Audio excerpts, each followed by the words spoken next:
તો મિત્રો આ છે આપણો વિવો V70 FE સ્માર્ટફોન અને મારી પાછળ તમે પાણીનો ટેન્ક જોઈ શકો છો ફાર્મનો.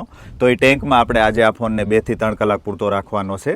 તો મિત્રો તમે ટાઈમ જોઈ શકો છો, સાંજના 5:19 થઈ છે. આપણા પાણીના ટેન્કની ઊંડાઈની વાત કરીએ તો 11 ફૂટ ઊંડો છે. તો 11 ફૂટ ઊંડા પાણીના ટેન્કમાં આપણે આ ફોનને 2-3 કલાક પૂરતો રાખવાનો છે. ફોનના IP રેટિંગની વાત કરીએ તો IP68, IP69 છે અને આપણો ફોન ફૂલ્લી વર્કિંગ છે, તમે જોઈ શકો છો. તો હવે આપણા ફોનને જવા દઈએ અંદર અને આપણે 2 થી 3 કલાક પછી કાઢશું.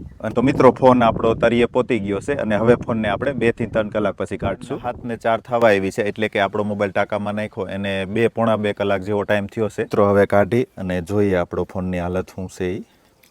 તો આવી ગયો આપણો ફોન અને જોઈ શકો છો મિત્રો, ફૂલ્લી વર્કિંગ છે, કાંઈ પણ પ્રોબ્લેમ નથી. ક્વેશ્ચન હોય છે કેમેરામાં ફૂગ, તો કેમેરામાં ફૂગ પણ નથી. અને હાલ આનું સ્પીકર અને ચાર્જિંગ પોર્ટ કામ નહીં કરતો હોય, પાણી 100% સુકાઈ જાય તો આપણો ફોન 100% કામ કરતો થઈ જાય. અને મિત્રો એક ખાસ વાત, તમારે તમારા ફોનમાં આવા ખતરા નથી કરવાના.